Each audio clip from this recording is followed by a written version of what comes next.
Nikki Haley comes to Colorado, despite the fact that Republican leaders here are all in for Donald Trump. If states like Colorado and Michigan and Minnesota want to start winning again, you have to have somebody on the ticket that can win a general election. Denver could be $180 million in the hole this year, so naturally they're going to go out and buy about $100 million in real estate. Environmentalists not happy they were left in the dark about the plan to punish Colorado's biggest polluter. And cheers to a leap year business brewery born one day before Colorado went into COVID lockdown. Our business plan thought of everything. Nothing could go wrong. Here's to making it against the odds tonight on Next. Gotta hand it to Nikki Haley and the Colorado Rockies, because it takes courage to show up over and over again knowing you're going to lose. She came to Colorado today, even though the state Republican Party took her money to get on the primary ballot, then gave her the finger, tossing out its neutrality rules to endorse Donald Trump early. And you got to hand it to politics guy Marshall Zellinger, who was there to ask Nikki Haley the awkward, obvious question. Heck, I asked twice. She had to pay $40,000 to the Colorado GOP to be allowed on the primary ballot, and the Colorado GOP repaid Nikki Haley by endorsing Donald Trump. That's where we began our one-on-one interview. Did you have any conversations with Chairman Dave Williams since that decision by the Colorado Republican Party? No, but this is a pattern that we're seeing that's happening across the country. I mean, we are seeing a split in the Republican Party where it has become more about Donald Trump than it's become about the country. That was a theme of Nikki Haley's 32-minute speech at Wings Over the Rockies in Centennial, telling voters why not to consider Donald Trump, but then also saying this. This is not personal for me with Donald Trump. I voted for Donald Trump twice. What I didn't hear is, if he's the nominee, are you voting for Donald Trump a third time? Well, when you're running against someone, you don't think about what you're going to do later. You're in the moment, you're in the state, you're focused on what's happening. I have said very clearly, I have serious concerns about Donald Trump. I have more concerns about Joe Biden. Even in our one-on-one, she would not say if she would vote for Trump again, since she's still running. Notably absent from Haley's rally today, elected Republicans in Colorado. The closest we saw was former Colorado Springs City Councilman and former Secretary of State Wayne Williams. What does that say to you, that no current elected state Republican was here to support you? We don't try and get the political class. That's never been anything I've done in my entire career. I've always focused on real people, on regular people. Regular people like Republican voters Floyd and Ann. I supported Donald Trump, but he's scaring me now. I prayed for the Secret Service to take his phone away. God did not answer my prayers. Ann even told me, hell no, when asked if Trump would be her fallback. But even Haley would not tell me that. You spent about 10 minutes on why people shouldn't vote for Donald Trump. But if you end up voting for him, why should anybody have listened to anything that you've said today? I'm not talking about anything but running. I'm talking about defeating him.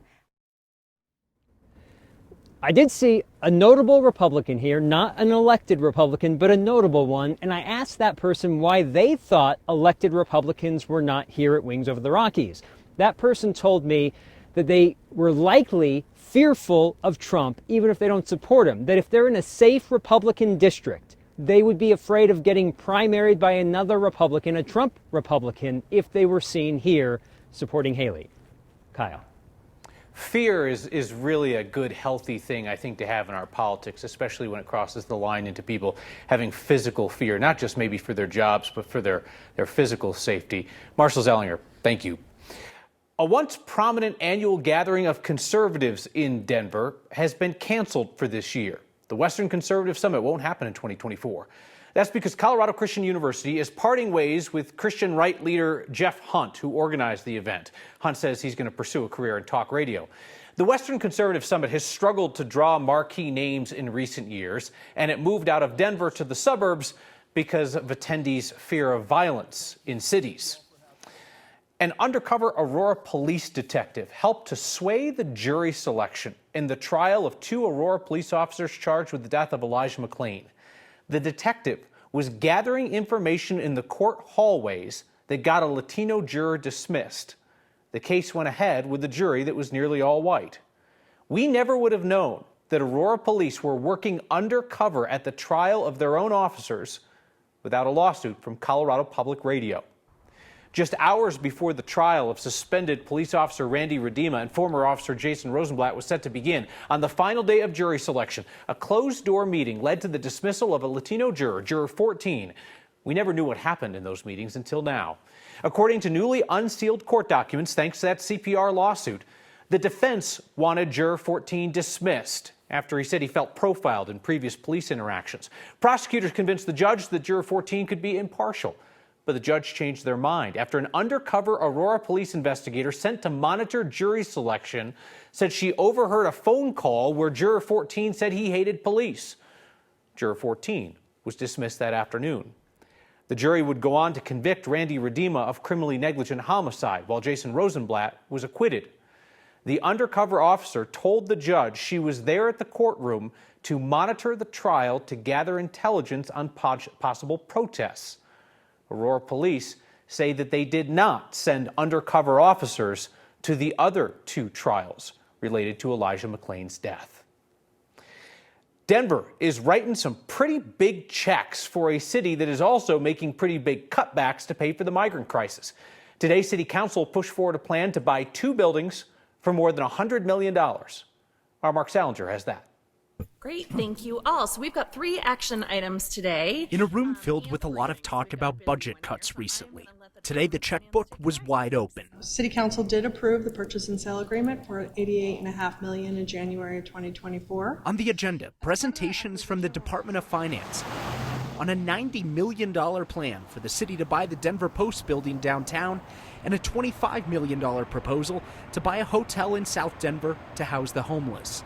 As the mayor asks every agency from the police department to the animal shelter to collectively cut $180 million from the city budget this year, Denver isn't stopping its spending. We recognize there's a $180 million budget reduction that the city is considering, and we're all working together to figure out how to address. The plans, the finance department says, would save Denver money in the long run compared to leasing space. But the timing still raises questions from people like Councilmember Amanda Sandoval. It seems like there's this contradiction. We're facing a $180 million budget fall. We've barely recovered from COVID. Why are we doing this transaction now? Why not within a year? This former Embassy Suites hotel in South Denver is now being used for the mayor's homelessness initiative. Denver is paying $825,000 a month to lease it, or almost $10 million a year. The plan is to buy it now for around $25 million and sell it in 3 years. $30 million to actually lease the property versus approximately $3 million in interest, at which point in time we'd be able to resell the property. Last year, Denver bought the Best Western Hotel for almost $26 million to house the homeless. It leases the Radisson for more than $10 million a year and the Doubletree for around $1 million. This deal would add another $25 million to the spending of the mayor's homelessness initiative. The city is buying the Denver Post building, which is currently about 50% empty. The plan is to eventually move some of the courts into that building. The deal would save the city about $1 million a year compared to leasing it. But obviously, Kyle, the city first has to fork over a lot of the money just to buy it. Did you get the sense that there was any discussion about shelving these plans given the current crisis, or was this just full speed ahead? The short answer is no. There was no talk about that, although there is some city council members who are saying, I don't know, maybe we should hold up a little bit. At the current stage, though, all the focus is on, well, maybe this will save us money in the long run. Let's focus on that right now. All right. Mark Salinger, thank you. We're getting some feedback this week from Next viewers asking about our recent fact checks of 2 false claims on Fox News Channel about Denver supposedly sending migrants to Lakewood and Canyon City. Neither of those things are true. Let me take a second to explain our thought process on these stories.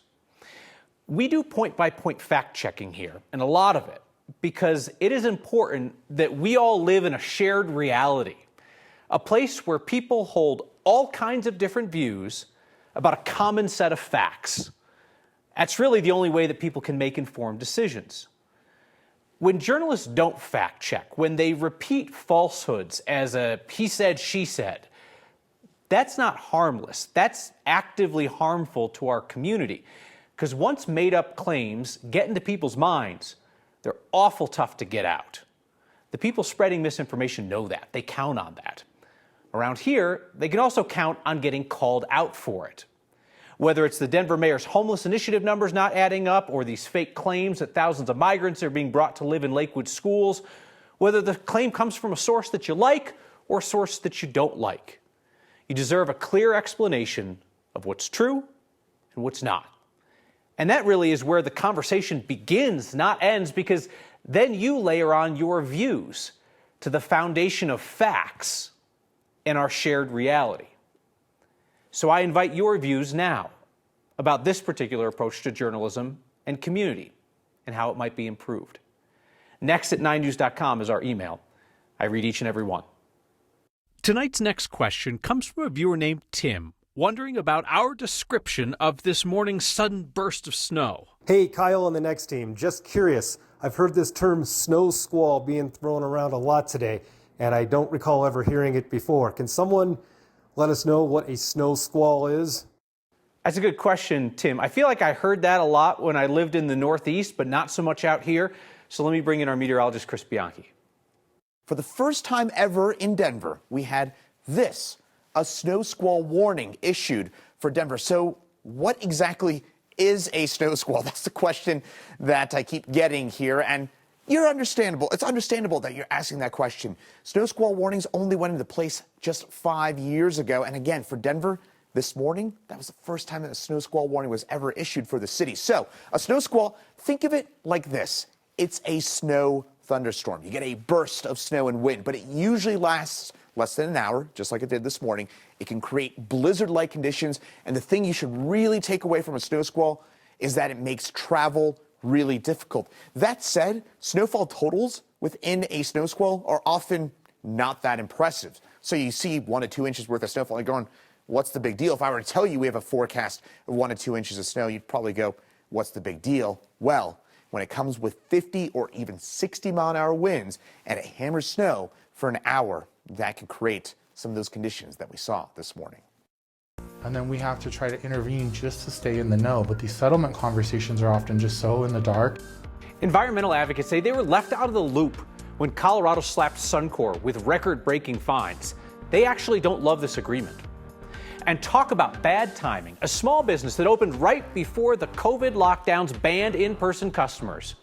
They are celebrating a leap year birthday against the odds. Next. Environmentalists are not thrilled with the new Suncor settlement, largest penalty for a polluter in Colorado history. A $10 million penalty and a doubling in the number of air quality monitoring devices around the edge of that refinery in Commerce City. The settlement with the state was a surprise to several environmental groups involved in the talks. They wanted more heads up, and they have questions about the new monitoring requirements.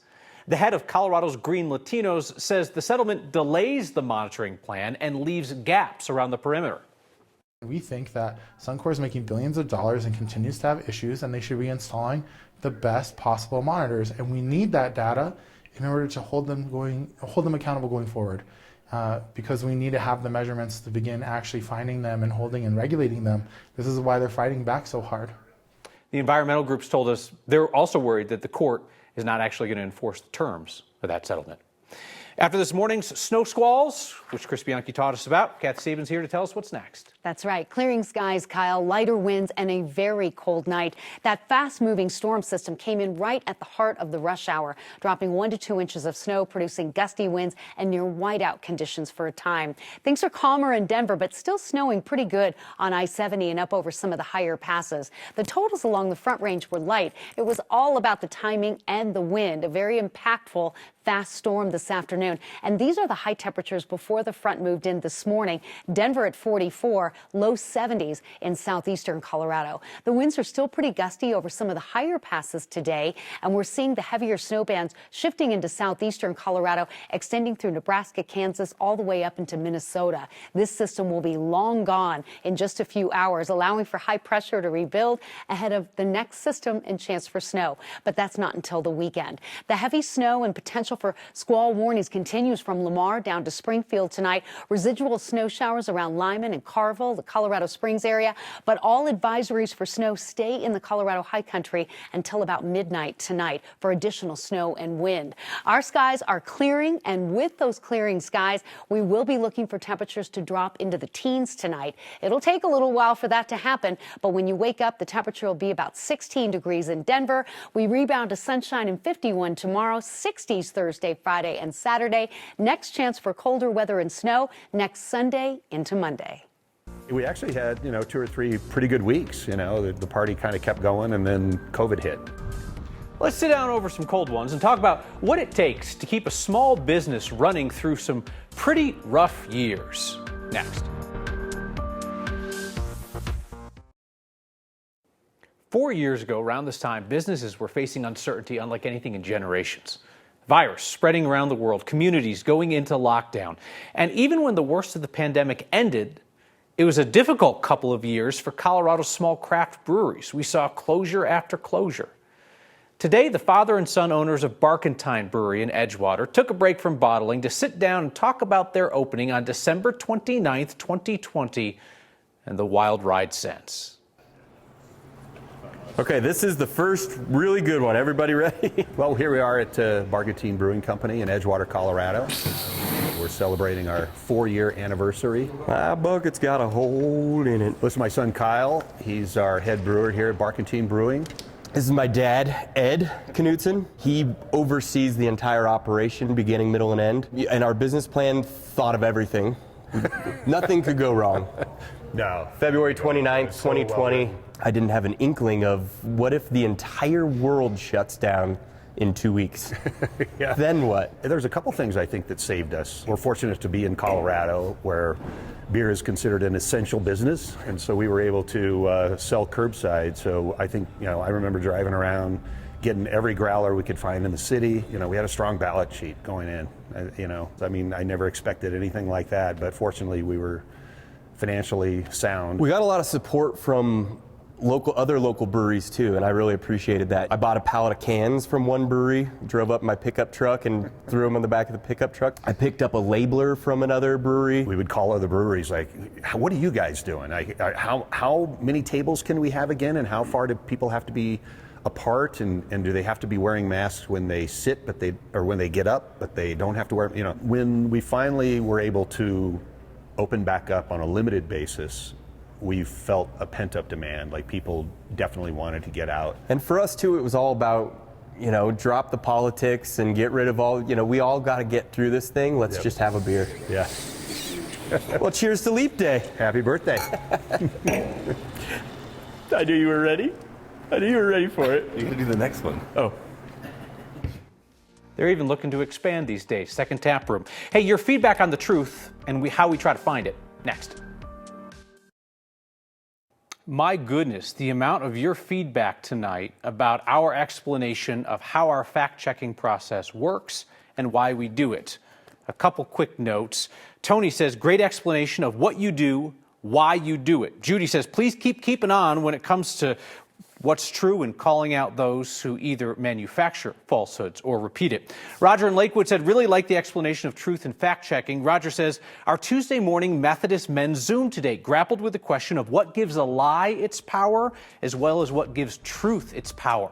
What a great conversation. I'd love to sit in on that if that happens again. I'm quite serious. See you next time.